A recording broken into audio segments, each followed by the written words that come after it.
The following program contains the opinions of the host, guests, and call-in participants. These do not necessarily represent the views of this show's distributors or sponsors. This program may contain obscene, profane, or otherwise objectionable language. Viewer discretion is advised.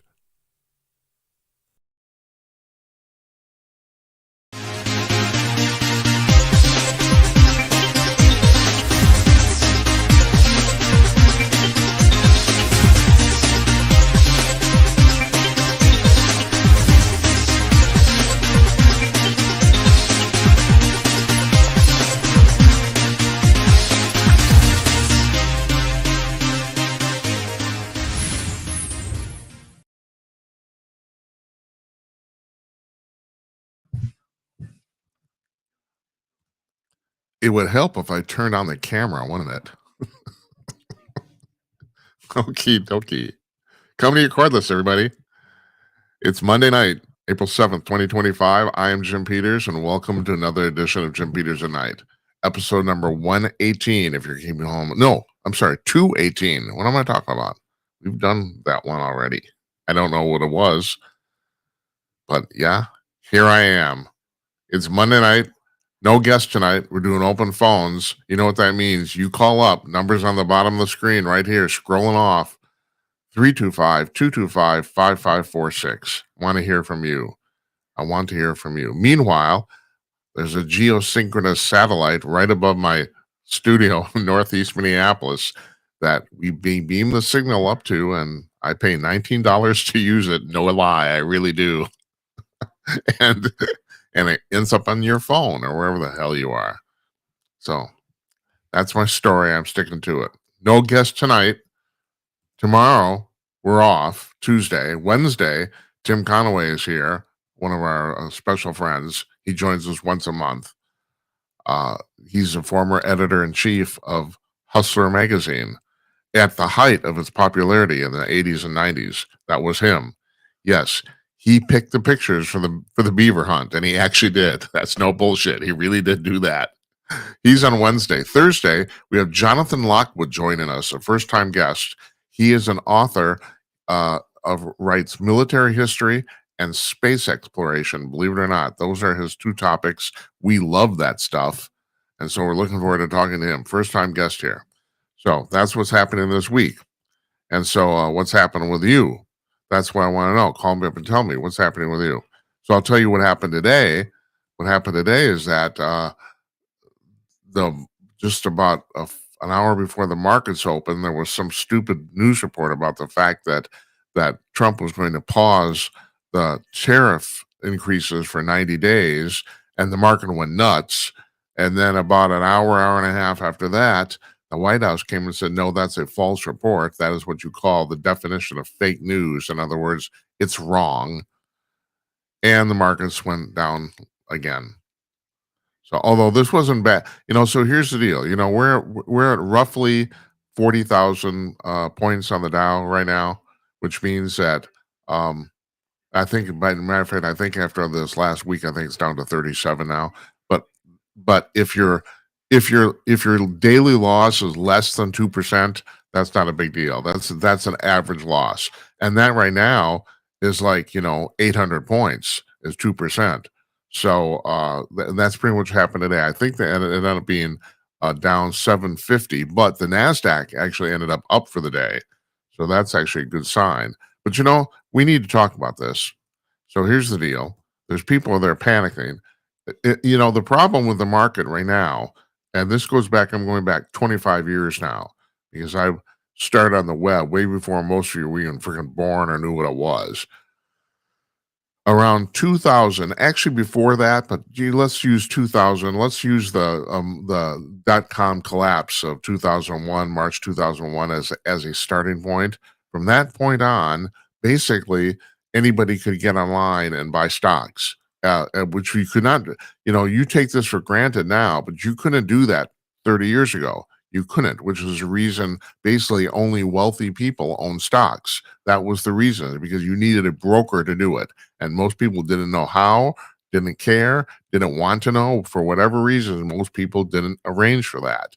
Now, anybody jerk can get online and buy 15 shares of Target or whatever it is today, and there you got it, and you own it.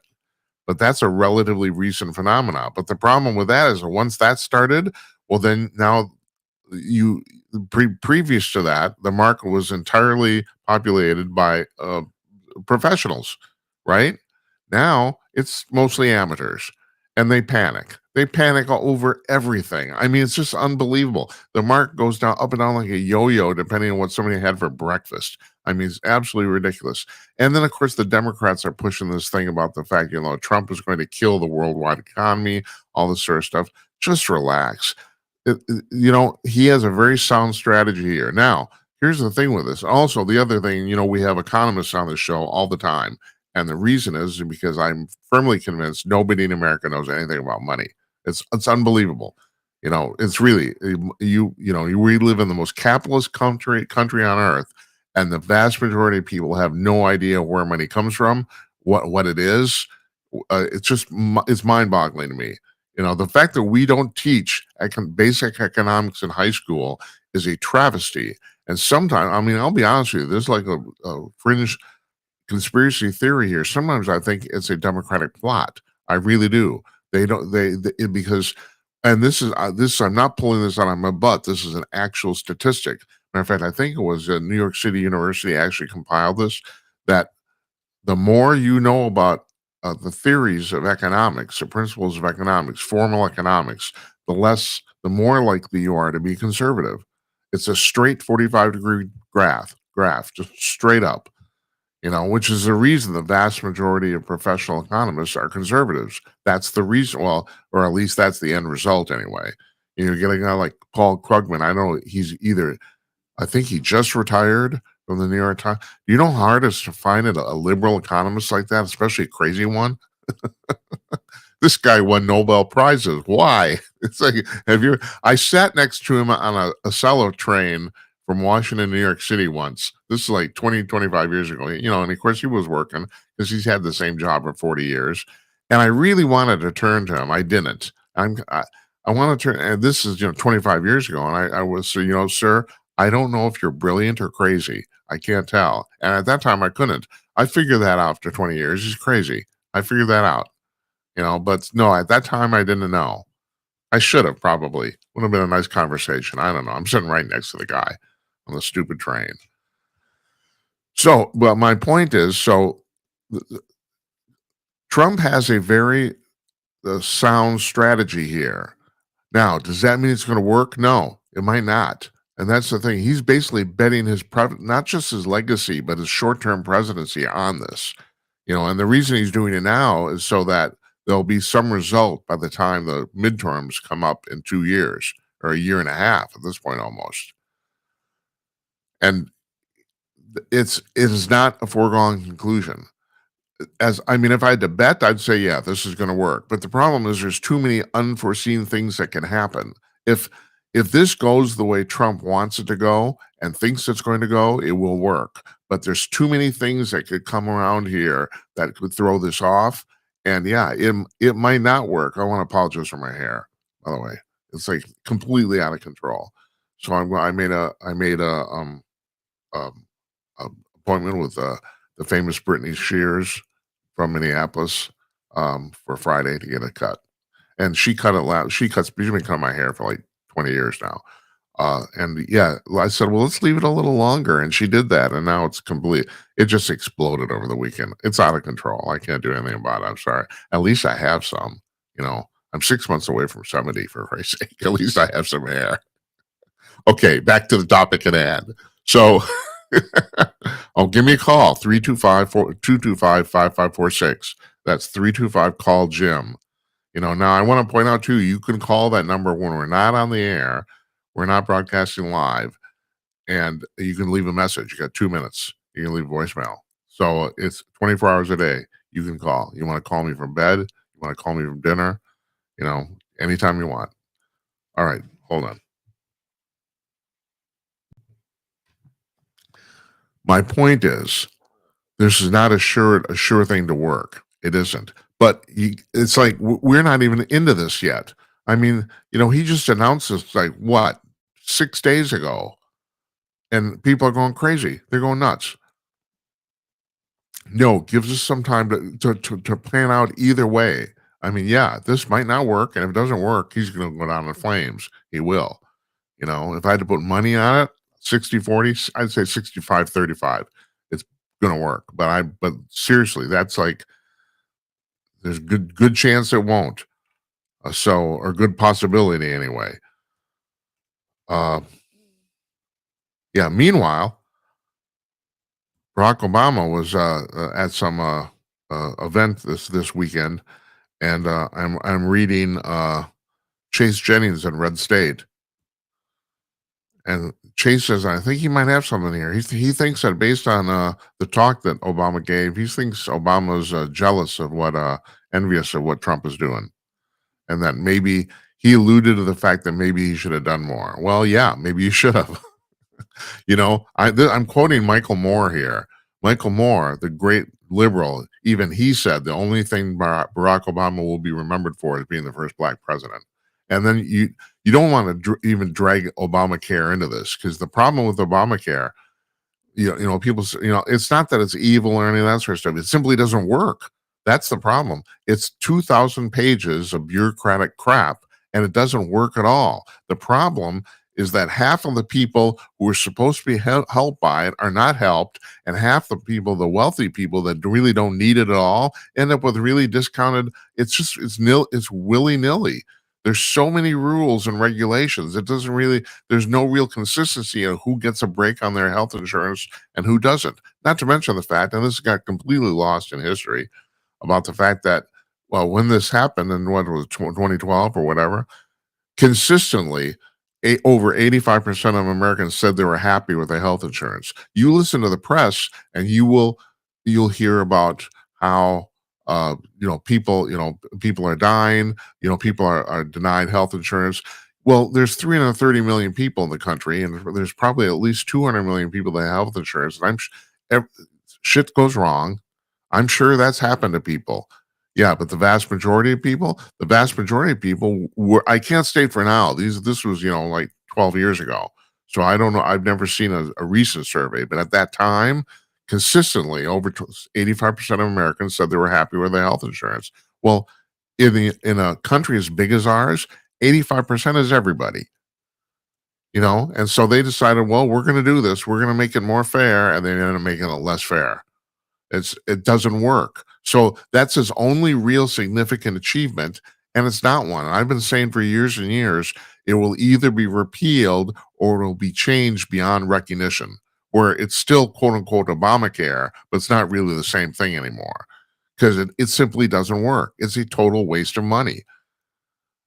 So anyway, and yeah, Barack Obama, even by his own admission, he said he's lazy.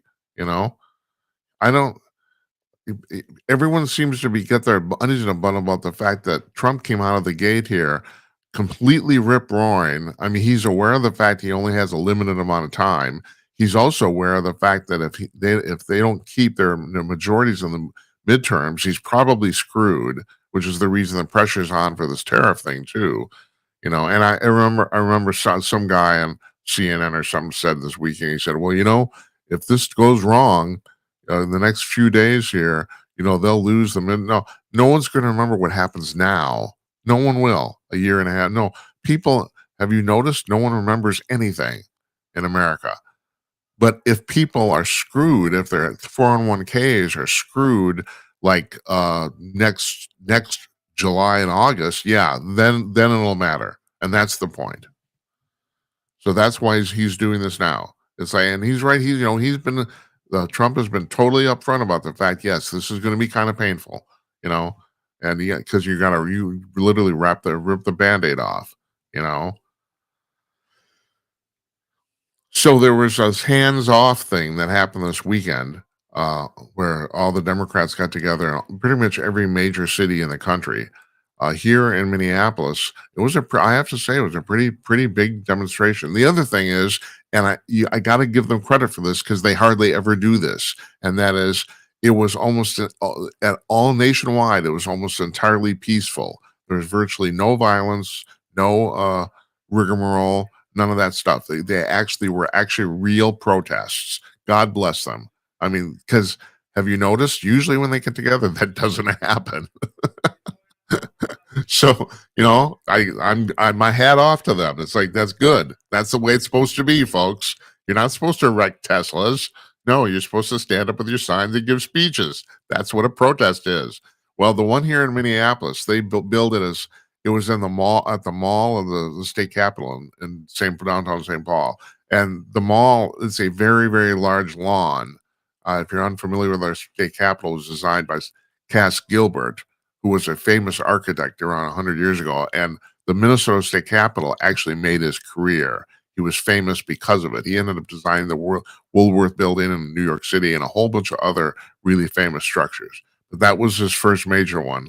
And basically, it mimics the United States Capitol, basically. But one thing is there's an enormous lawn in the front of it called the Mall.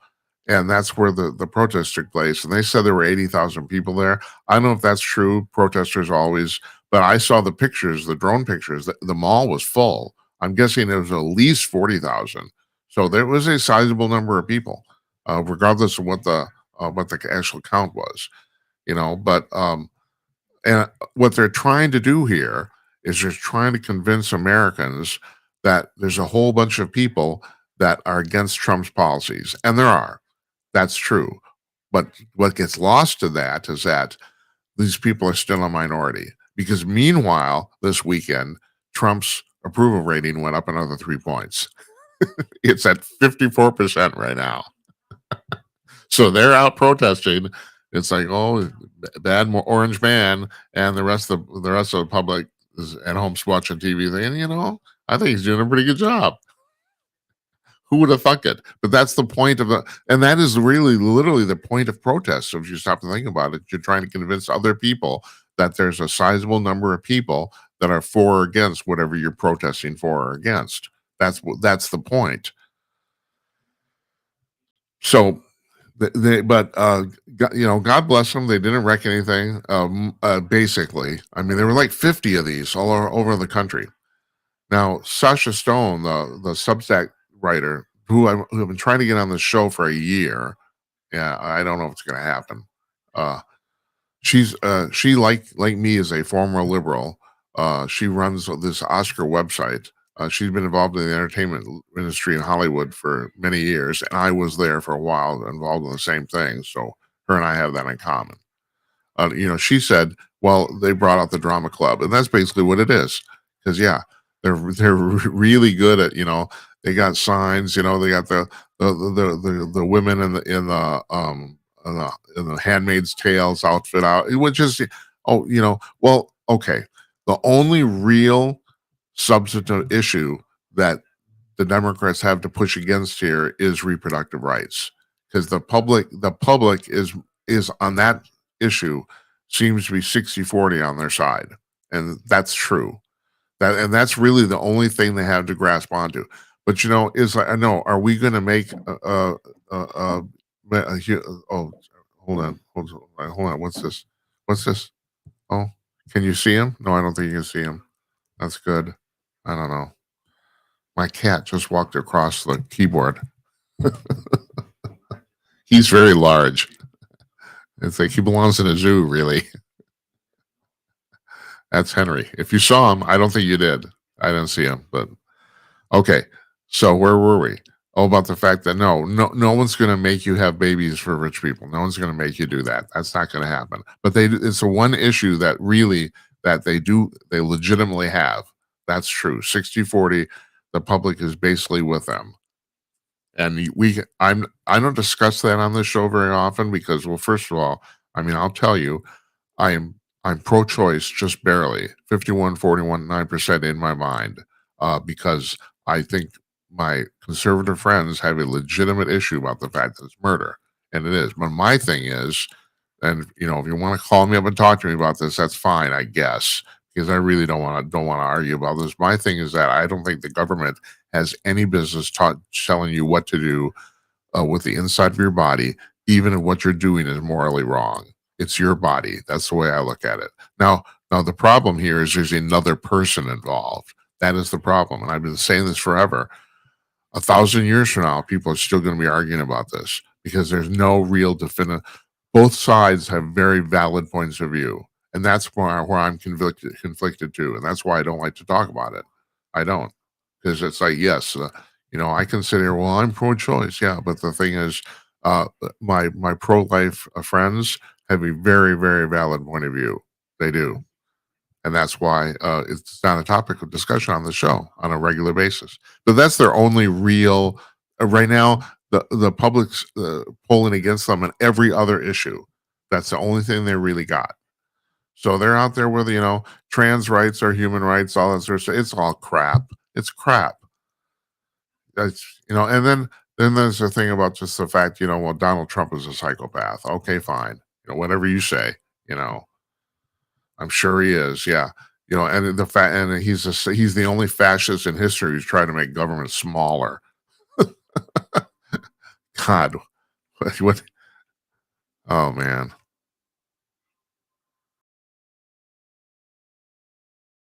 So right now, the White House is reporting that about 50 countries, and the thing is, they're the major ones too. About 50 countries have already contacted them about getting the tariffs lowered. Folks, I mean, do I have to spell this out? It's a negotiating play. That's what this is. It's and Trump is famous for doing this stuff. He makes something out of nothing. So how can we get other countries to reduce their tariffs? Well, we'll jack ours and then negotiate with them. Oh, geez. And have you noticed? It seems to work almost all the time. And that's the thing.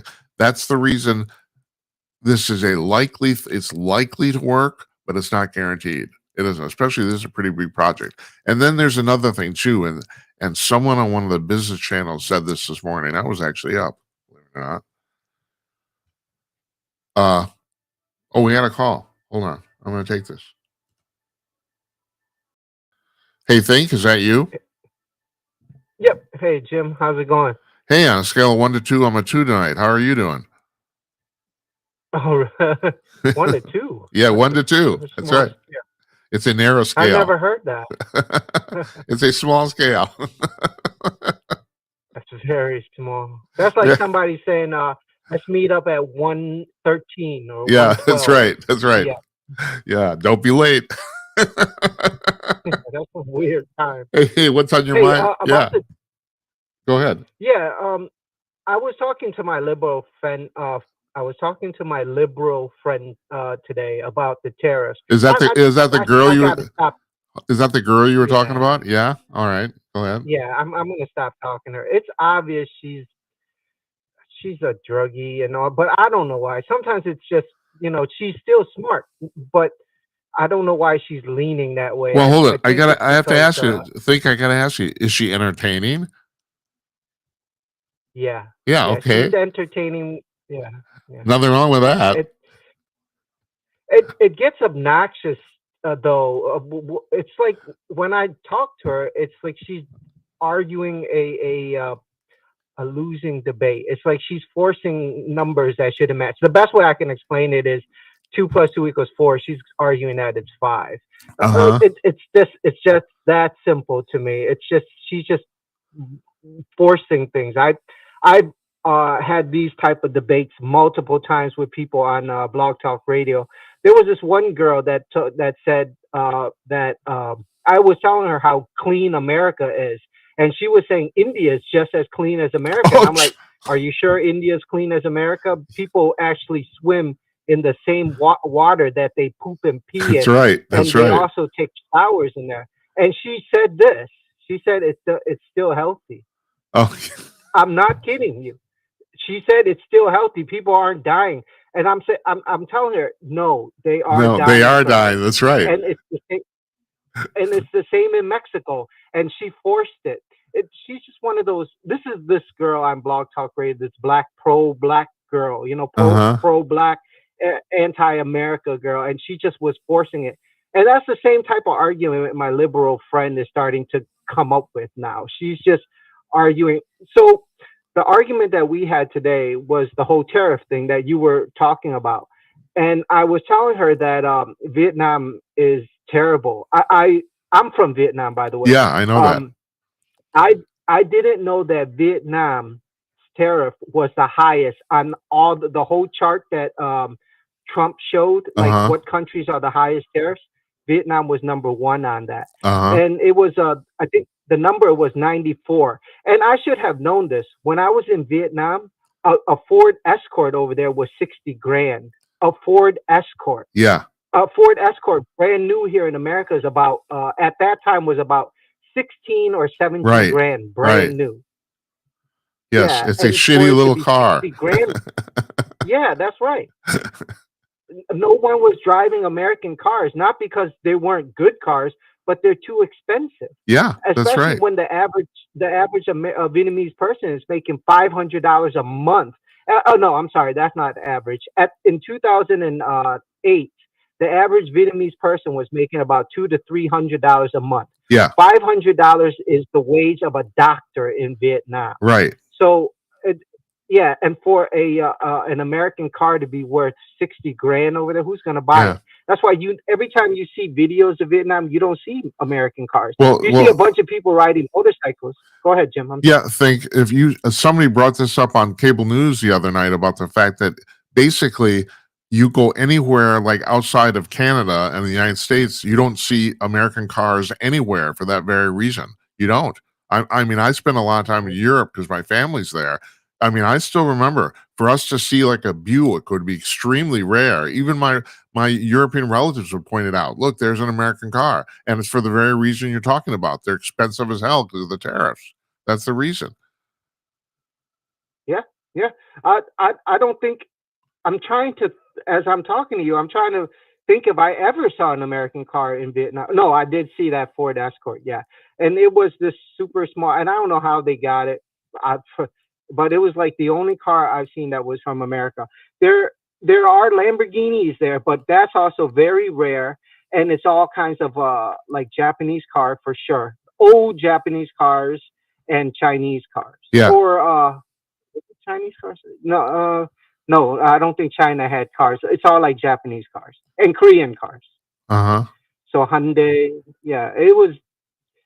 But anyway, the president of Vietnam, uh, basically, according to the news report, said that he caved in. So Yeah, he's lowering the tariff. right.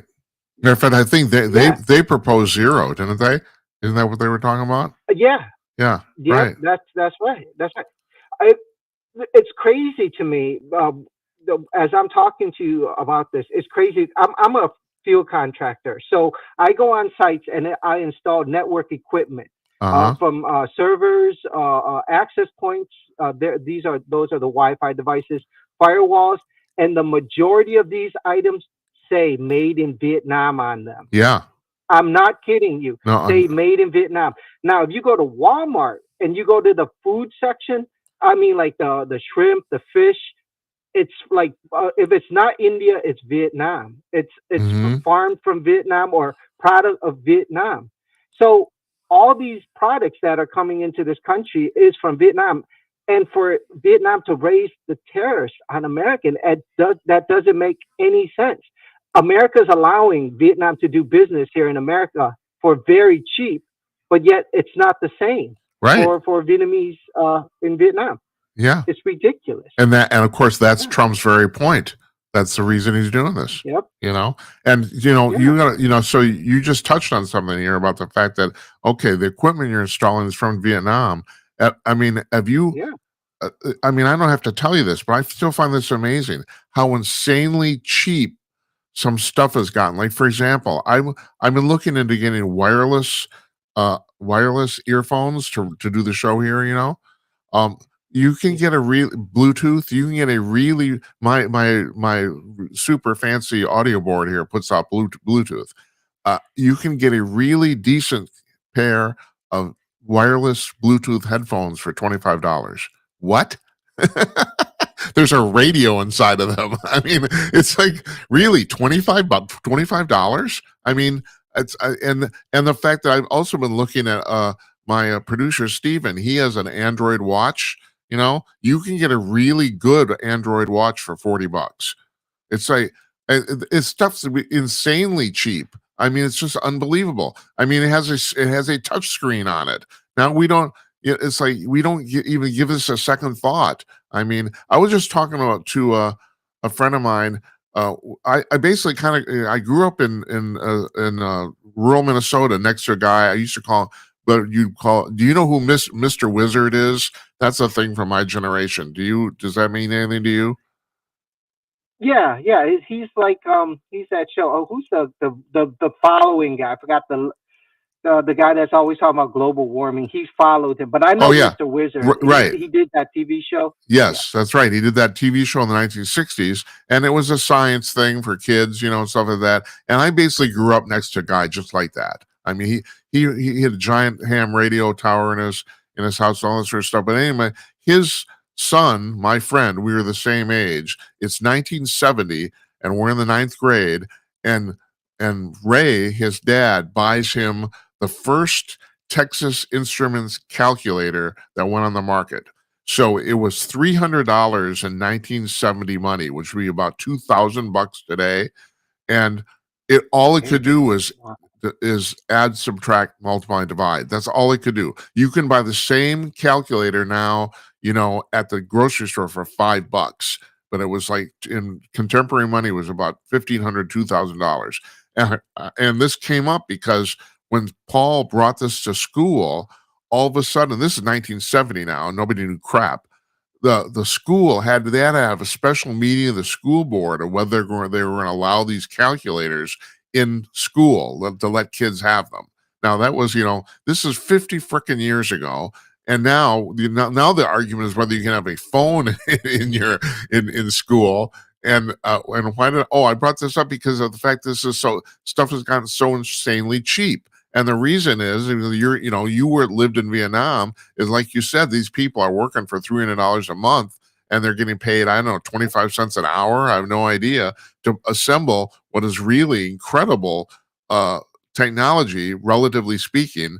But the parts have gotten really cheap. And then if you have cheap labor, then you have a $40 touchscreen watch. It's crazy. I don't have to tell you this, do I? Because I mean, you're installing the same thing. Yeah, I'm surprised you're paying that much money. Actually, Yeah, $40 for a that's a Android phone is that's a expensive. that's a I good can get one. them for $10. Yeah, I I bet you can get. can. I bet you can get one for ten Yeah, dollars. Yeah. Well, yeah, Apple's charging. yeah. The same with the blue. No, go Yeah, ahead. go ahead, Jim. I'm sorry. I was going to say I was just Apple. gonna say the same with the Yeah. Bluetooth headset. Yeah, Yeah, very cheap. but the thing is, Yeah, you stop and think what's going on there. It's a tiny little radio that's broadcasting from my soundboard 3 feet into my ears, and I use Bluetooth to watch my TV too. And it's like, I don't know if how you're not that young. No offense, but yeah. when Bluetooth first came out, it sucked. It was terrible. I don't know if you remember this. It barely worked. Bluetooth 1. I mean, we're at 5.4 now, I think, if I'm right. But yeah, the Bluetooth 1, I looked at it and said, well, this is never going to work. This is crap. Well, they improved it and finally it's working now. So yeah, but now I can get headphones that are wireless for $25. It's freaking nut. I just find this just crazy. I don't know. I I remember when. Please correct me if I'm wrong. I was working for. So I was in upstate New York. I graduated from college. But real quick, just a quick history about me. When I was in Atlanta, I was working for Turner and Turner. So one of a graphics company for Turner and Turner, and CNN and all that type of stuff was under Turner and Turner. So Uh-huh. when I went to upstate New York, there's no Turner and Turner, but there is like Kodak, Xerox. Kodak's not. This was a long time Oh ago. yeah. Kodak, Xerox, Bausch and Lomb. So I Rochester, New remember York, doing a right? project. Yeah, that's Right, right, yeah. in that area. So I remember doing a project for a printer, Heidelberg. There's this company Oh called yeah. Heidelberg. I'm They familiar with printers. them. Right. Yeah, and so this guy was like, we were talking about the Wi-Fi. It was the only Wi-Fi devices at the time, I think, was from Apple, and they call it an airport or something like that. I forgot what it's Yeah, called, but it it was from was. Apple. And hey, hold it. Yeah, Think and what year is this? this had to be 1990. No, no, two. It was before 2001. 2000. Okay. Somewhere, no, 1999, All somewhere right. around there. All It right. was before it was before 9/11, but very close to that time. Um, so we were talking about the Wi-Fi, and then this guy said that Kodak was developing something like Wi-Fi, and he said it was Bluetooth. So I think I'm not sure if it was Kodak or Xerox, but that was developed up here. If I'm pretty sure that's what he said, that Yeah. they're developing the Bluetooth from that area. So Silicon Valley is now in California, right? In Right. that area, Yeah. but I think it was originally here in Rochester, New York, in the Rochester, New York area. Well, And, and go ahead. that's where Xerox was too, right? Xerox was up there, Yeah, correct? yep, Xerox. I saw this documentary with Steve Jobs, Bill Gates, and I know Steve Jobs went to Xerox, and that's where he got the idea for the GUI interface with the Right. mouse and keyboard and all.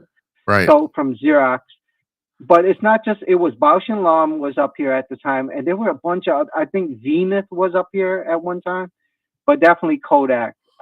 And it's all kinds of incredible inventions. I don't know why I'm even bringing that up, but I That's remember Bluetooth being invented. One of the companies up here. I think that's. I'm almost positive that's what I remember them saying. And there was no name for it yet, or was it Bluetooth? That he said. I'm sorry, Jim. I'm going on a No, that's tangent. okay. That's all right. Because I find it fascinating. So, do you also, well, especially because you work with this equipment, and this is maybe around 2005 or something like that. There was somebody came up, and can't remember what it's called, with a came up with a version of Wi-Fi that worked at very long distances, like 30 or 40 miles. Do you remember this? And I think I got killed No. because I think they decided that they could make more money selling the short range stuff, so the whole thing got buried. Because I do remember this, because I remember I was working with a business, we were thinking about buying one of these transmitters where you could, because, actually, our idea was we were gonna offer free Wi-Fi in downtown Minneapolis and put one of these transmitters up because it would have covered the entire downtown, one single transmitter, or transponder, whatever you want to call it. But yeah, and that's why I remember this. But I also remember they took it off the market and I think the reason was because they thought they'd lose money. I think that's the reason. I think I did a demo video about the safety of, yeah, in fact I know it was a video for electricians, a demo video, and it talked about those Wi-Fi devices that you're talking about. I didn't know it was 30 miles, but it's extremely dangerous. From what I remember, they had to Oh, wear special suits.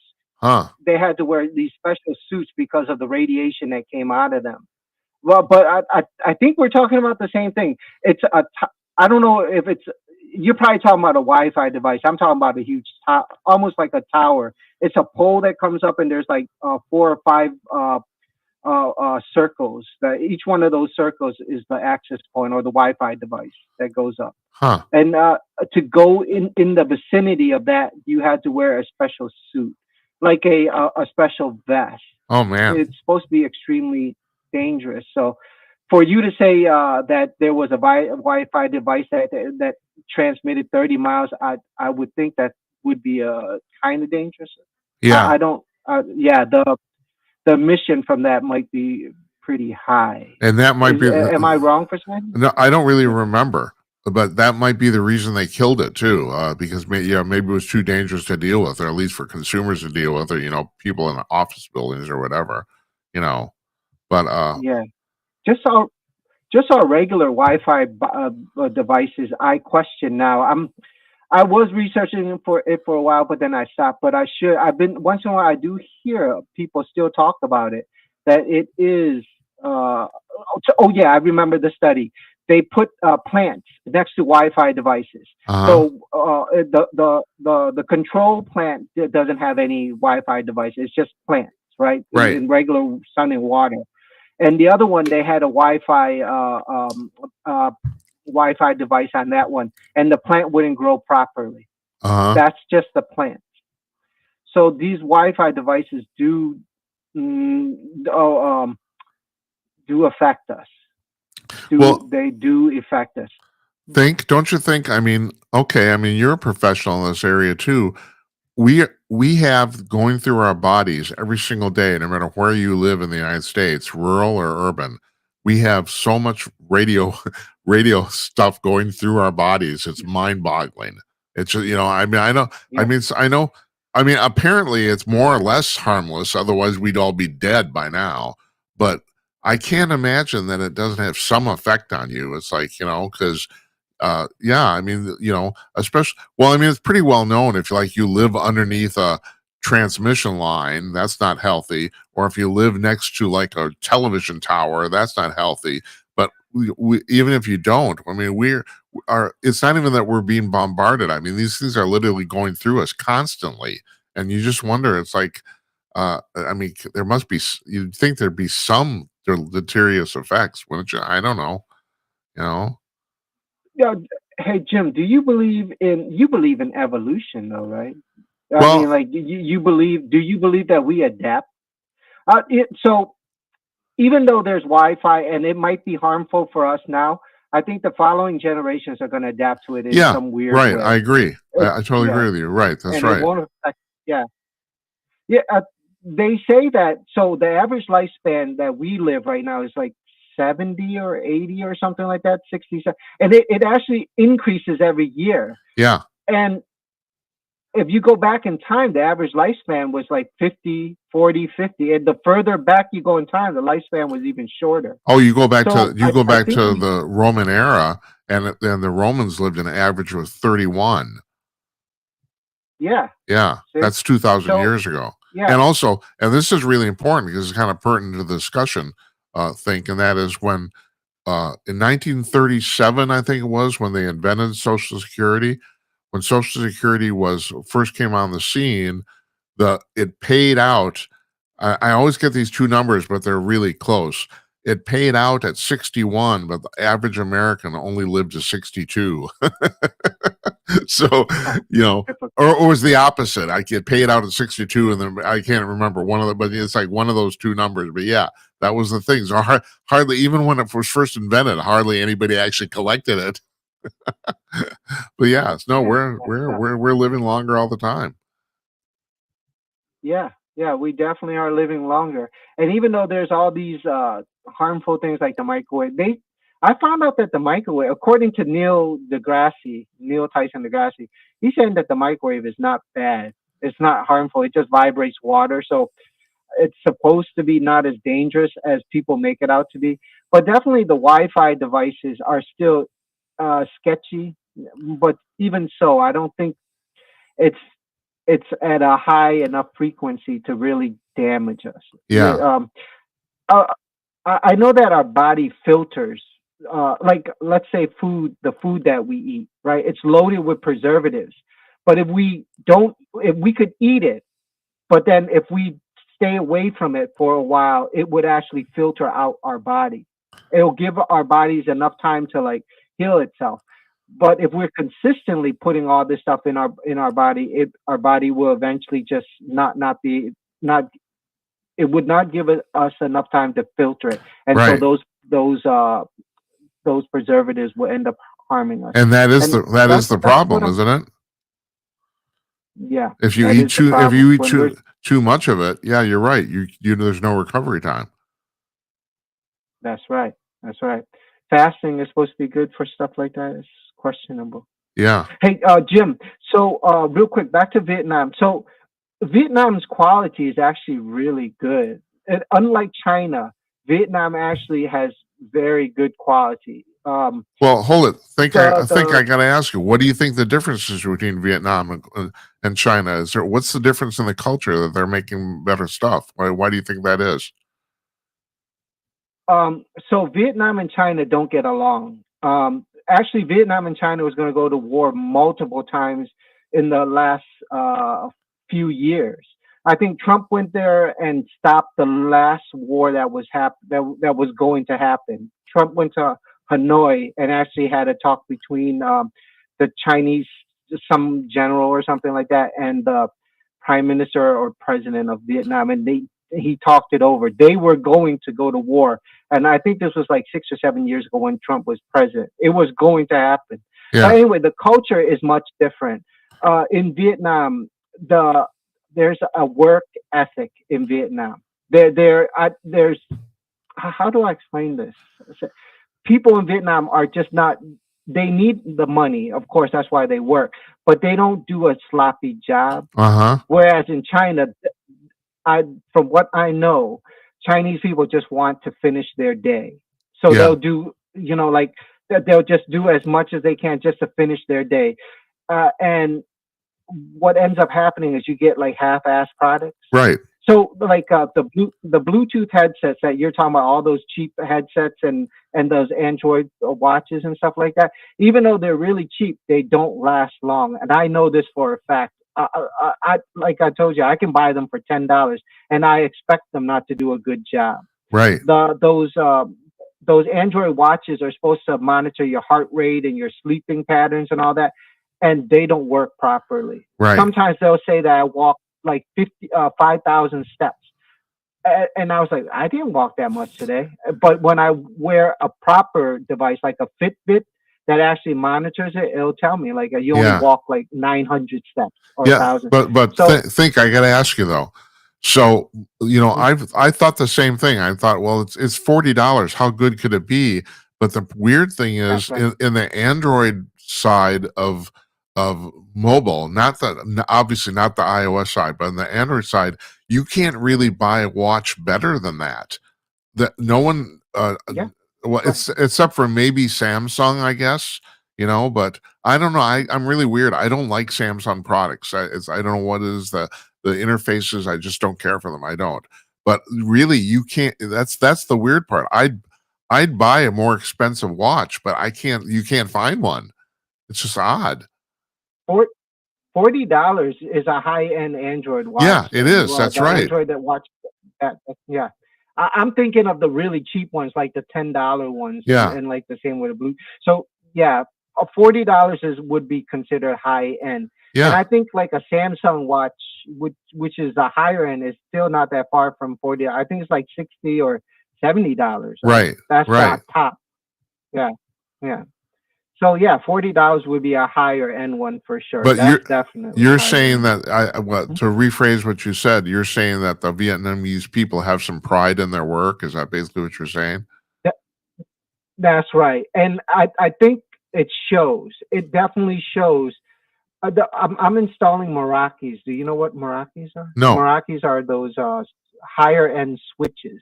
Uh The huh. there's a there are these higher end switches where people can remote into the switch from far away and adjust like the ports on there. So there's like 48, 24 port. They can turn it off and on and monitor like uh, uh, uh, the firewalls and things within.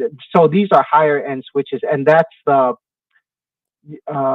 you would how do I call this the typical the higher standards if for a business. Uh If huh. you're in a big business, you have to have a Meraki in there. All right. I I mean that's never heard that term before. Thank you. yeah, it's a Cisco Meraki. These are the higher end switches for that type of business.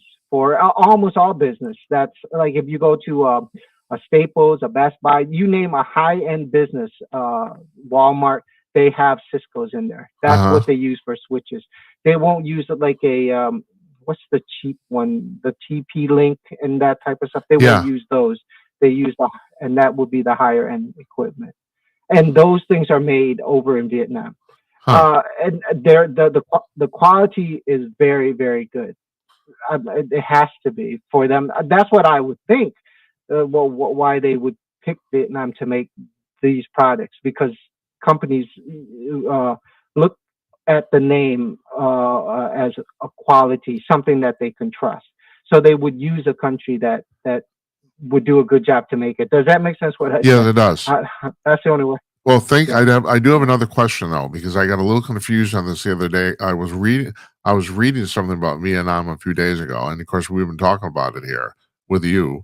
yeah. Is Vietnam still technically communist? I don't quite understand that. Is it? Yeah.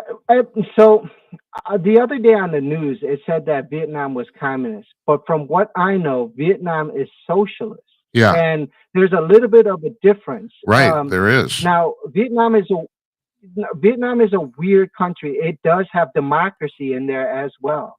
So Uh-huh. it does have American policies.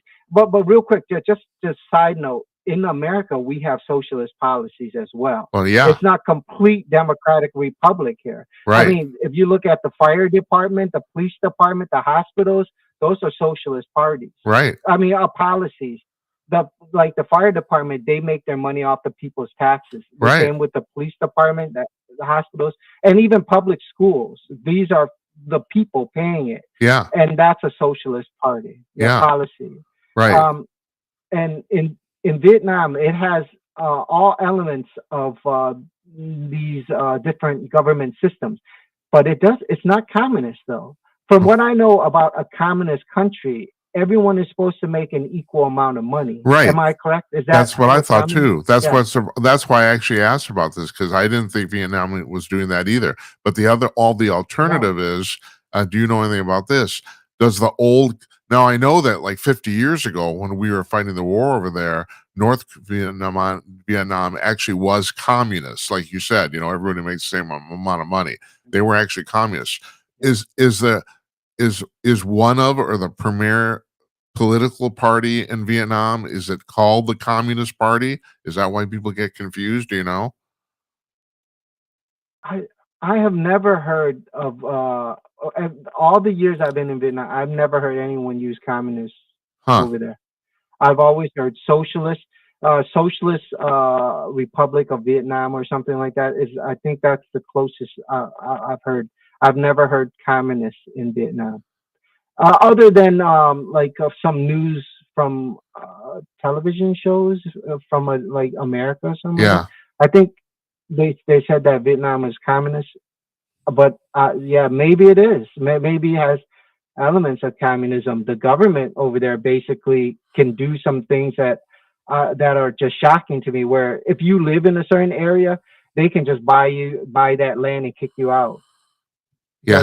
You know what I'm talking about? Yeah, but Yeah, you, they can say, hey, we need to build a road here, so we're gonna buy your house for cheap price and then kick you out. we have the same thing So is going that what a on. communism? You know, we got eminent Oh, domain, people argue about that forever.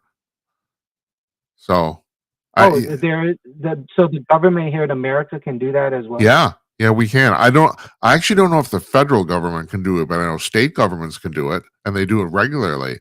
But you're right. If they need to build a highway, they will simply, they will, if they, they say they will give you a fair market value price on your house, but you have to accept it. You don't have a choice.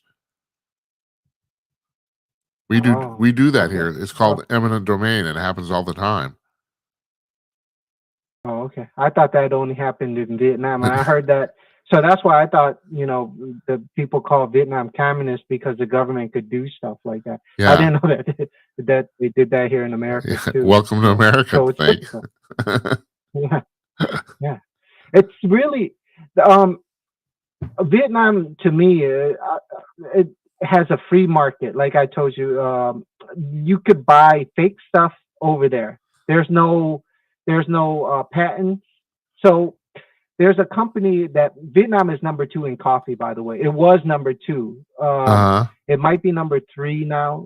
So number one is always going to be, for the time being, is Colombia, and it was Vietnam, then India. But I think it might be India number two and Vietnam number three now. But anyway, coffee's big in Vietnam, and there's this a coffee company over there called Trung, Trung. And I'll tell you, when I drive around in Vietnam, I don't know which one is the real Trung coffee shop, Oh, because I'll see four or five shops with the same name on the same street right next to each other. right. Yeah. Well, that's Yeah, interesting. it's like, yeah, it's like seeing four or five McDonald's right next to Right. each other. And You don't know which one is the real McDonald's. that you can't do in the United States. That's, No, our you can't. no. Yeah.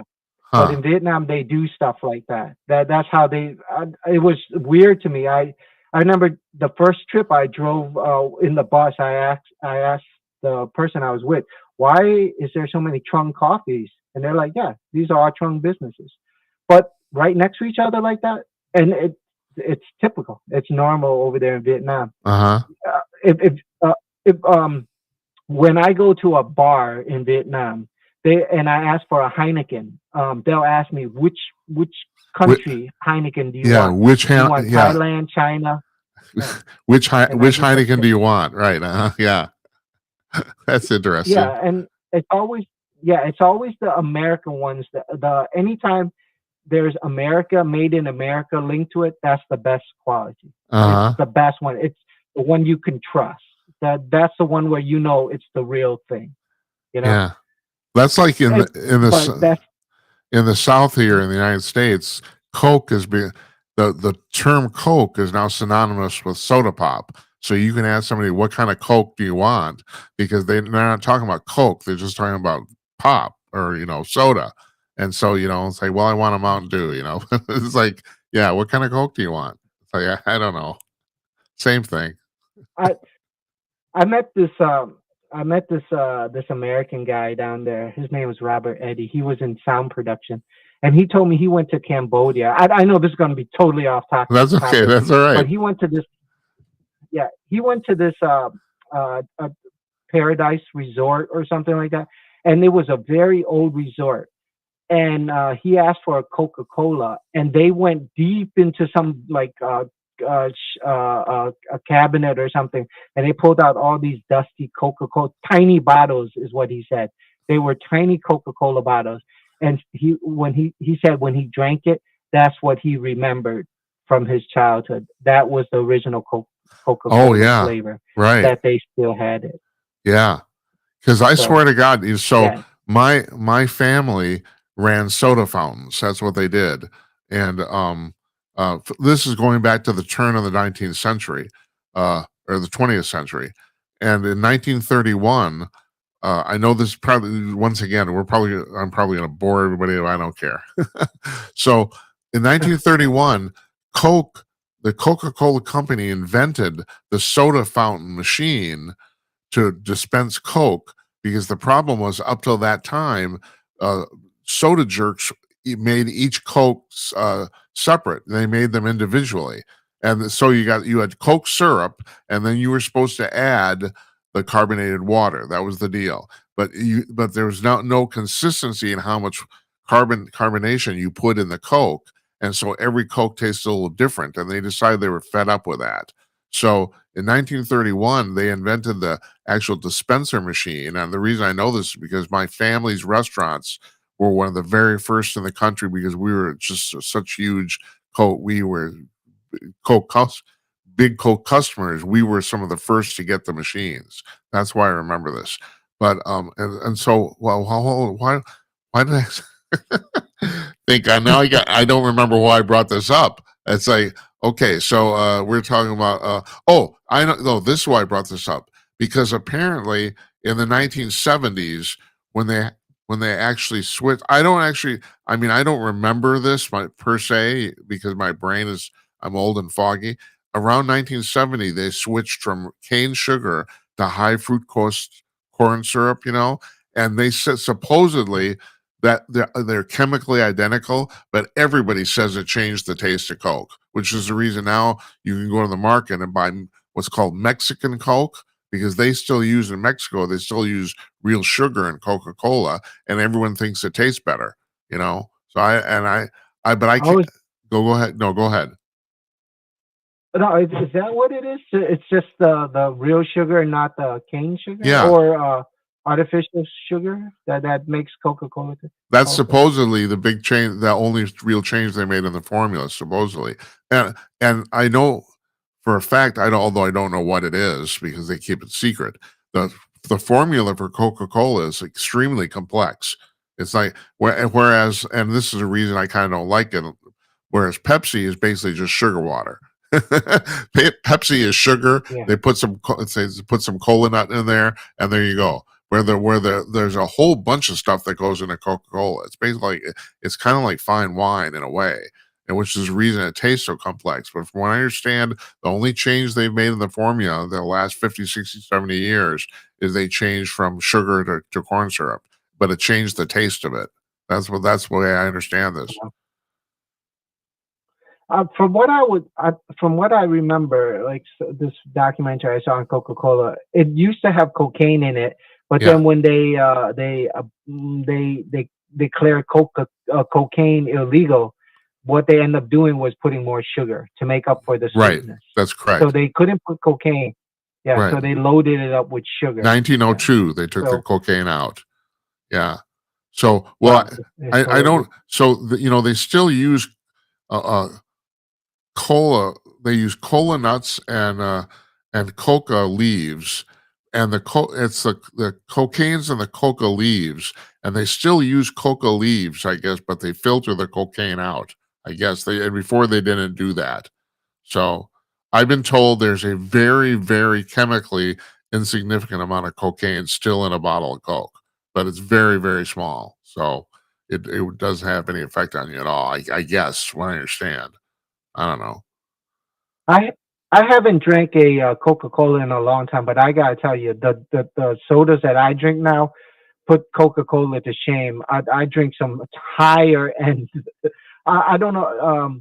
Have you ever drank a C4 energy drink before, No, Jim? no, I know what you're talking about, but no, I've never really had one as far as I know anyway, or remember. Yeah, the energy drinks that are out right now would put Coca-Cola to shame. I don't. I wonder what the caffeinated milligrams for one can of Coke is. It's probably like 25 milligrams, whereas a Red Bull is like 100. Yeah, C4 I think that's energy about drink right. that I think you're right. It's about 25 milligrams. I think that's right, or about that anyway. yeah. C4 is 200 and Bang energy drink is like 400. Yeah, and there's 400 milligrams. there is a legal limit to the amount of caffeine you can stick in a drink, but I don't know what it is. Do you know? It has to be 400. I don't think it can go beyond because the FDA says that we shouldn't take more than 400 milligrams a day. Yeah. It's not, yeah. Do you drink energy drinks or coffee, Jim? No, but no, I drink a lot of tea and iced tea. Iced tea is pretty much Oh, okay. unsweetened. I don't like the sugar in it. Although I do occasionally, mostly because it's in my blood and I grew up with it. Like I had a little. I buy the little 8 ounce bottles of Coke, and I had one this morning. I don't drink. I don't do that very often, once or twice a week maybe. But I had one. Yeah, I still like the original Coca Cola. I do, and I can't drink very So much of it. so No, you don't get cramps then, huh? Do you ever get cramps in your toes where like the big toe crosses over like the toe right next to it? That no, kind of cramp. Do you no. ever get those? Think I don't even know Oh, what you're talking about. What is it? What is it? I know I don't know what you're talking yeah. about. Oh, okay, yeah. So you don't drink that much caffeine then. So the people, and if you get a chance, ask someone that drinks a lot of caffeine or a lot of coffee or energy drinks, and ask them if they get cramps. And All then right. most likely they're going to tell you, yeah, and they think it's normal that they get these cramps in their toes, and sometimes in your fingers you get these weird cramps, right? Uh huh. And it happened to my brother, and that's when I started noticing it about me. I always thought it was a normal thing to get cramps. But he told me that he actually went to the hospital one day. He was 18 years old and he went to the hospital and the doctor told him he had a heart attack at 18 years old. And how he troubleshot it with the doctor and he said that the doctor told him he was drinking too much energy drinks. It's those monster energy drinks. He was Yeah. drinking 2 or 3 of them a day, every Uh huh. day. And he thought the cramps didn't do it were just normal things, like it's just a normal cramp. He didn't know that each time the cramp was happening, it was a micro heart attack until it got really bad one night where his whole body cramped up, and so it was he had a heart stroke or heart attack, Hey, and think how much yeah, caffeine is in is in a monster drink? Do you know? I think it's somewhere in the range of 200 as well. I can look it up real quick, but he definitely was going above around his 400 limit. Well, that's just scary I as think hell. that's So you're saying that these little he was having these little whatever spat and he was actually having tiny little heart attacks? Christ, that's that's awful. correct. Yep. Holy shit. It, yeah, it's 200 milligrams in one can of Uh-huh. Monster energy drinks. And every time I talk to somebody and I see them drinking energy drinks, I would ask them, "Do you ever get these cramps?" Yeah, it's just normal. It's just a normal cramp. I get them on my toes and stuff.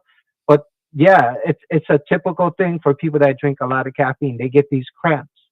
Huh. Ask people, Jim, I that will. drink it. They'll tell you they get I these will. cramps. But It's extremely dangerous. the general consensus, although I don't know how much they're talking about now, is that doctors say the general consensus is a little bit of caffeine is good for you, but I don't know how much is a little. Is 200 Um, milligrams a little? Oh, no, I'm sorry. Monster Energy drink is 86 milligrams of caffeine. Okay. So it's according to this what they're saying, caffeine is 86. So yeah, one can is 86. But my brother was drinking 2 or 3 cans every day the whole week. Yeah. So I would think that that would add up. Now, when you were talking about caffeine being good for you, it's in coffee. There's something else that's good for you. I don't know if it's also in tea, green tea. Uh-huh. There's this thing that helps you burn fat, and it also helps you do something else too, like maybe help. It's like an antioxidant or something. I don't know, but I'm sorry, I just can't remember the study from Well, Thomas de Lauder on do you know anything YouTube. about this though? It is good. Hmm? I Go have ahead. this Go theory. ahead, Jim. I have this theory that uh, caffeine is different whether it's heated up or not. It seems to me that like I have a hard time with hot caffeinated beverages. It's like tea or coffee. If there's caffeine in it and it's a hot beverage, it seems to affect me a lot more than it does otherwise. Do you know anything about that at all? Oh, if it's hot, Yeah, that would make sense. That it could go through your bloodstream quicker. Yeah, yeah. yeah, I never thought about that, but yeah, that would make sense. I never thought about that. Yeah, it would make sense that it's like it's easier to digest because right, it's so hot. right. Yeah, I don't yeah, know, that just a would make thought. sense. Well, Yeah, once again, we've solved the world's mhm, problems. yeah, Hey, yeah. do you remember what we started talking about? 'Cause I don't. Oh yeah, it was the tariff thing, and I Oh yeah. actually wanted to talk to you about something else, but it's No, no, no, uh, no. can I recommend? Go ahead. Can, uh, I want to recommend this movie. I was looking around for a movie to watch, and thank God I don't watch TV. And anyway, there's this movie called October 8th, and it's about the Hamas attack on the Israel. I didn't Uh-huh. know this happened, Jim. I heard you talk about it. I didn't pay attention to it. It was like a 1,200 Jewish people died, Yeah, and 1,300 like people. another 4 or 5. Yeah, and then like another 4 or 500 people got kidnapped. Yeah, Uh, Israel, and so the movie talks about that, but it talks about for some weird reason here in America it became fashionable to take the side of Hamas, yeah, and suddenly just like everyone started hating the Jews. right. So there's a movement, a women's movement called Me Too. You know that Yeah, of movement, course I do. Yeah, and yeah, and I was watching all these women protest like Me Too, except if you're a Jew, and it's like what? yeah. They were chanting "Me Too" unless you're a Jew. Yeah, unless you're a Jew, and it's like what? Why would you? That's pure racism, and No I'm shit. just shocked that it. Yeah, it. So why do people hate Jewish I people don't here in America so much? I It's that bad. think I never thought this would happen in a million years. It's no rational sense. And yeah, and not only that, it's young people who generally are more tolerant than older dudes like me and you.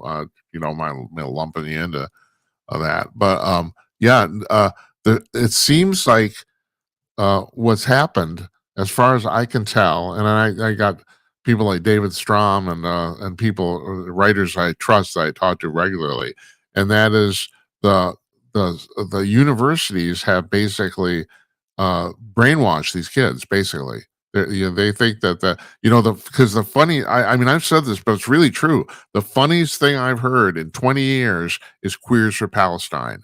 Yeah, because you try being a Yeah. queer going over to Palestine, you try being queer. You try that. They'll throw you off a building. You know, I mean, it's the most hilarious thing ever. You're actually you are you're protesting for something that wants to kill you. And you know what? That's like that's stupid. What And so no, that seems to be what's happening here. And not to mention the fact that the like for this is what's this guy's name, Muhammad Khalil, or I can't remember his name, that they're trying to deport this guy from Columbia University. Well, it turns out he has direct ties to Hamas, not indirect, not like they're sending him emails or something like that. I don't know if you'd say he's a member of Hamas, but he communicates directly with Hamas. So they've basically he's infiltrated the campus, basically, is what he's done. So that's the reason they're trying to get rid of him. He actually is a foreign terrorist. He's not an American citizen who is just exercising his First Amendment rights. He's an actual foreign terrorist, and people won't accept this. The people on campus, they won't accept it. I don't know. I don't understand. Think this is the part I don't get. And I know I sound like my wife will tell you I'm an old curmudgeon for saying this, but I still think it's true. I look back on my youth, and I'm thinking, well, God, we were so stupid. But I look at these kids, and in my amazement, they're way more stupid than we were. I don't understand. And I think they haven't been taught to think properly. I think that's actually what it is. I mean, when we went to school, I'll lump you in again if you don't mind my doing this. The thing about college is it wasn't so much what you were taught; it's just that you were literally taught to think. That was the idea. That's Funny, right. your pseudonym. That was the whole idea is how you were taught how to think. They aren't taught that anymore, and this is the complete failure of our education system here in the United States. And so now you have kids that they're very easily manipulated, and frankly, they're very easily brainwashed. And as far as I can tell, that's where the core of this anti-Semitism is coming from. I mean, this is the exact same thing the Nazis did 90 years ago. It's just hilarious. I mean, we are replaying this, and you think, well, Jesus, you'd learn from that, wouldn't you? Nope. No. There's yeah, they hate the Jews. Okay, all right, good for you. Queers for Palestine, yay. It it makes it makes no sense to me. They were showing some of the signs these protesters were holding up, and so over 1,000 Jews had died in that attack Yeah, on August 7 or 8. I know that October 8 is 7th. the number, but I think Right.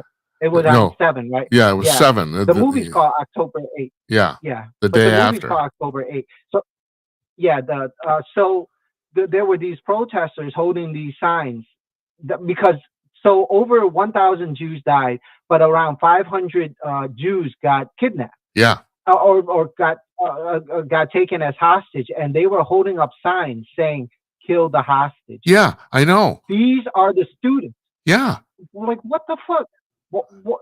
I know. And so they had the principal. This happened at Harvard, right? They Yeah, had the principal and all these different schools at the Congress meeting and asked them, why do you allow this type of stuff? And the principal at this, I think all of them kind of agreed. We're a place for free speech, right. and I and the woman, the congresswoman, is like, is this free speech when you're advocating for murder? Yeah, And they said, well, you're taking it out of context. It's really not about murder. It's about an idea. But if you really think about it, if these people were holding up signs saying lynch black people, yeah. I don't think that I don't think they would say the same. I No, I have to. I have to agree. There is a racism right now towards the Jewish people, Yes. a high level. Of, if this study is true, from if that movie is true, it goes to a high level of is it called systemic racism? I don't know what the terminology that they use, but there is a huge hatred for the Jewish people. And so my question is, what did the Jewish people do to have people hate them so much? Well, historically, I mean, I think if you're going to go back a couple thousand years, is the fact that they think, in terms of biblical terms, that they're the chosen people, But the really strange thing is, I could make the argument that maybe that's true. Maybe they really are. So, Okay. and that I think that's where it stems from. But basically, everyone needs a scapegoat for something, and they're really convenient. I think that's part of it. And also, there's another thing too. I think a lot of it's envy. Now, think this is also my theory about the gay community, especially gay men. I think, I think there's a lot of straight men who are kind of envious of gay men because, first of all, they get way more sex than straight men do, but also the fact that because they don't have, as a general rule, I'm making generalities here, they don't have children. They have much more affluent lifestyles because of that. And also, if you know a bunch of gay men, they're very good at organizing and getting stuff done. Very good at it, politically, any way. So I think there's a lot of envy toward gay community toward the gay community for that reason. I think there's a lot of envy toward the Jews because their society, their culture is so functional. I mean, Jews are, there's a lot of successful Jewish people, and they're very good at emotionally supporting each other. They're very good at it. You could make an argument that Judaism as a religion is one of the most pragmatic religions on the planet. I mean, it's really, it's like let's get something done. Let's solve your problem. There's not a lot of pie in the sky stuff going on here. Well, first of all, they literally don't have a Messiah, literally, so there's nobody to worship other than God. I think you throw all that stuff together, and I think that all is kind of part of it. But that's an historical thing. What's happening right now is that the Hamas hates the Jews because that's the only thing they know. That's the only thing they've known for hundreds of years. So, you know, How how how did they get the wait? So when I was younger, Jim, there was a rap music started moving to the gangster and this gangster movement where people wanted to be gangsters, yeah, like drink and get drunk and like fuck the police, like hatred for everybody. We were just gonna start selling drugs. So many people wanted to start selling drugs like a gangster and be a pimp because of this type of stuff and not do what's proper. And that was the style back then. How the hell did it become style now to hate Israel or Jewish people this much? They have people in Brooklyn that has nothing to do with Israel. They don't. They never been there. They have no idea what Israel. But these people are holding up signs saying, kill the hostages, kill the yeah. Jewish people, and free Palestine. And it's like, what the hell do you know about this? You're No, not living that life. How did you suddenly take a side? And what made you do this? How did it become fashion?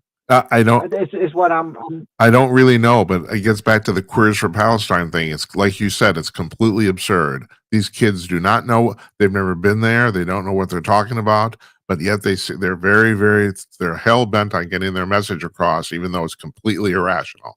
I don't understand it. I mean, and then you stop and think about this thing. Now, I know about you.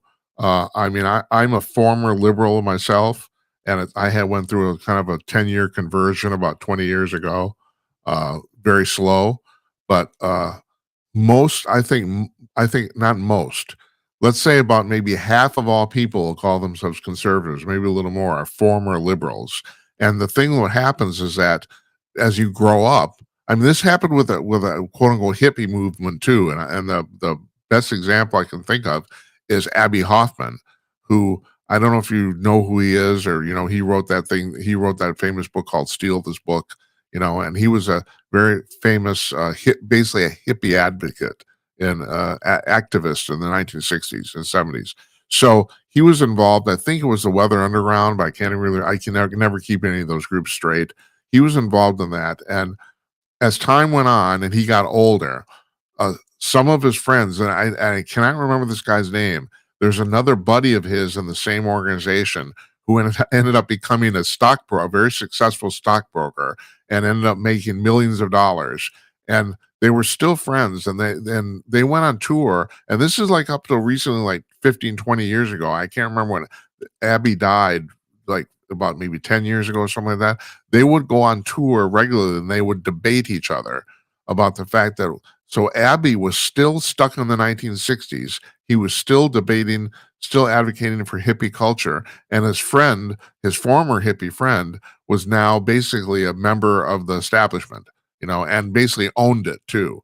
And so they would debate, and even though they were still very close friends and it was very good natured, they would have these debates. But you look at the history of stuff like this, and these kids, what's going to happen is that half of them will end up realizing, holy shit, how could we have been so stupid? And the other half will just keep on going on their merry way, keep doing the same thing. And and I don't understand. What I don't understand is why some people realize the errors of their ways and some people don't. I don't understand that. I don't. That's a good point. Very, very good point. Yeah, I think I found the errors of my way, but at the same time, I do look at the people that I grew up with, and they just haven't changed, and I don't quite understand it either. Like, yeah, some people.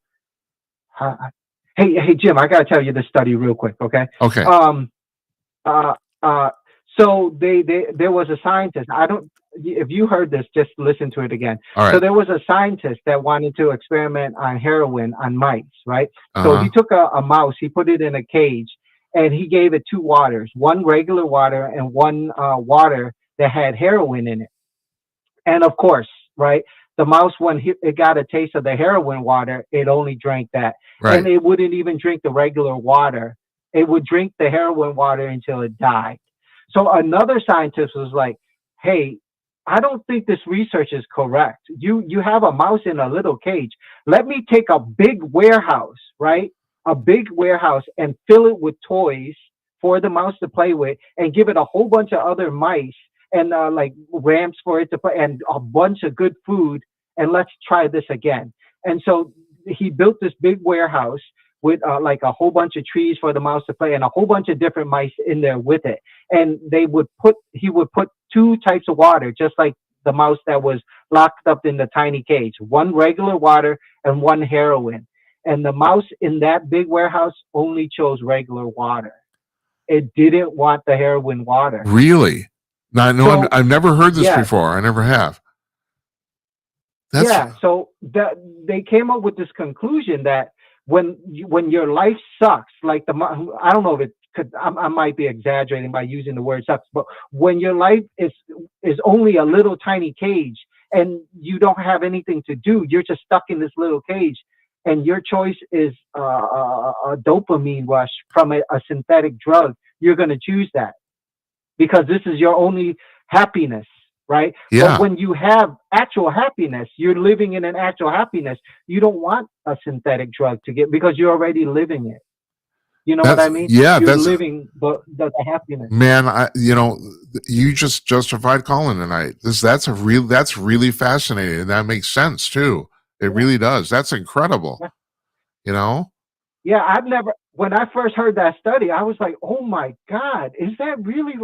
Yeah, and it's an incredible study. So most drug addicts, I would think, the ones that are still on drugs are in some way locked in that cage. They haven't been removed from that cage and put into a better environment for Yeah. them to like get to Well, you stop and uh think, I could make an argument that that cage is an emotional cage, because I think one of the problems is, yeah, people, we, if you're well adjusted in American society, you almost take that for granted. There's a whole bunch of people who have no emotional support, and frankly, no loving family or no love at all. And if that's where you're at, yeah, you're right. Then you're gonna suck on the heroin water. Because yeah, you're right. Because you're right. Your life is like miserable and useless. So that's where you get your hit. Uh, it- it- that's uh, that that's a You just kind of blew my mind there, man. It's like you're good Yeah. at that. It's Yeah. like holy shit, I, that's I, incredible. I, yeah, I think we all want some sort of happiness, right? And if Yeah, we're not getting it, like a natural happiness, if you're constantly getting yelled at every day and you don't, your mind is not releasing a natural dopamine, you're still going to search for it. And when you finally find it in a drug or something, that you're going to go for it. You're going to lean towards, because you're not getting that happiness yeah, in real life. right. You're going to accept. Yeah. It just makes a lot of sense to me when I heard that study. That's Yeah, I an don't know. incredible I study. don't know how that. I don't know if that relates to the whole thing about the fact that half these kids are going to end up knowing, realizing the error of their ways, and half of them won't. But I don't know. But still, that's still just really fascinating, nonetheless. It just is. You're talking about like your Well, friends. No, go ahead. You go ahead. yeah. No, I was just going to say, a lot of these kids that are, to me, I don't understand how a black girl from Brooklyn suddenly out of nowhere picks Hamas, a side that killed over 1,000 Jewish people. Suddenly she picks that side, and defends that side. So I would think that these people, like that girl, the example that I'm talking about, that person from Brooklyn, New York, I would say that it's a similar instance where she didn't have any friends, right? She didn't Yeah, have anyone that talked to her, right. friends or anything. And then you get this huge group of protesters like, hey, why don't you join us? We're friendly to you, and we see that you're gay, nobody likes you, or you're a black person, nobody likes you, a whole bunch of hatred. Join us. Except, we're friendly with you, but we just don't like the Jewish people, Yeah. and Well, we're killing them. no, I'm sure Yeah, you're absolutely onto that. That's exactly what it is. People are lost and they don't have anything, and they will basically join the first that's thing right. that gives them any sort of support or any sort of positive feedback. And that's where That's right. a lot of cults come from too. That very they prey on those sorts of people, and unfortunately there's a lot of them, unfortunately. That's right. That's right. I was in that movie that I was talking about, the October 8th. Yeah. There were posters of the people that got caught as hostages, and they had pictures of little kids that were missing and hostage, and they posted all these pictures on the wall. And these Hamas, I forgot what the group was called, but they're for the Hamas, that group. They came and ripped off all the posters and Yeah. said that we don't want these posters. And it's just a picture of I people know. dying, I and know. they got. I know they're doing this thing. I know Like, that. It's like I don't understand. yeah, No, it's like no. This it's almost getting beyond comprehension at this point. You're absolutely right. Now the people who are organizing they're saying, well, the reason we hate Jews is because Jews have been oppressing Palestinians for ages. But actually, that's not true. That's the problem. It's like I mean, even you go back to Gaza recently for the until October 7th for 14 years before then. Israel had nothing to do with Gaza at all. They left Gaza alone, and so you know it's hard to understand. But they say, well, the Israelis have historically oppressed us, but well, it just stopped. It's like I don't know. The whole thing is it's crazy. I think I'm gonna if you don't mind, I'm gonna cut our conversation off here because I think yeah, you found a really interesting place to end it. So I'm gonna okay, exit for tonight. Not just our call here, but things considered because this is a lot to think about. But you're absolutely right. I don't understand what's going on here either. I don't know if other people do. I don't. It's like it is a conundrum, and it's weird. There's no other way to get around it. So I don't know yeah, what to tell you other than that. I don't. yeah. I hope things change, Jim, because this is not how society should be. No, it This is isn't. not how a civilized society should be. Not Absolutely. how a I could civilized. not agree more. You're absolutely right. You're absolutely right. You know I love it All when you call. I really right. appreciate it. Thanks, Jim. Thanks for having me on and giving me time to vent. All Oh, right. You no have a time. nice day. Anytime, anytime, think, okay? All right. I'll Yep. talk to you soon. Bye bye. Take care. Bye-bye. That's Think. He's calling from upstate New York. And yeah, there's a lot to think about there, but he's absolutely right. It's like, how did this happen? How do we get to I mean, we are replaying 1938 Germany all over again. And the amazing thing is a lot of these people tell you, well, it's Trump. No, it isn't Trump. No, matter of fact, it's the opposite. Trump has nothing to do with this at all. He doesn't. It's all of a sudden we have a generation of kids who hate Jews. It's crazy. It's absolutely nuts. And yeah, I'm going to end it for tonight. I actually had a lot of stuff to talk about this evening, but I think that's a good place to end it anyway. Because the interesting thing about doing a show like this is I like to say, I'm a former professional musician. It's like playing jazz. You start out, but you never know how it's going to end. And so we're going to end for this evening. Any rate, we're off tomorrow night, Tuesday night. We're off tomorrow night. Wednesday, Tim Conway is going to be here. And so, if you've never watched the show before, we basically do it in two parts. We have an interview in the first part, and then we talk and take telephone calls like this for the second part. So this show tonight was basically what normally the part two of the show. We didn't have a guest tonight. That's the deal. So Tim Conway is our guest on Wednesday. He's the former executive editor of Hustler magazine. Just a really fascinating guy. Man, he's done some interesting stuff. Well, not to mention just editing Hustler. You know, yeah, at the height of its popularity in the 80s and 90s, he was there for 15 years, and he does an absolute killer impression of Larry Flynn too. It's pretty funny who he worked for. And then on Thursday night, Jonathan Lockwood. He's written about a dozen books on both military history and space exploration, and I love both those things. So we're really looking forward to talking to him too. First time guest on the show. So I want to thank for calling. Always love talking to him. A lot of food for thought there. So I want to thank you folks for watching too. I really appreciate it. Good night, Esperanza. Good night, Uncle Donnie, and good night to you wherever you are. We'll see you on Wednesday night, everybody. Take care.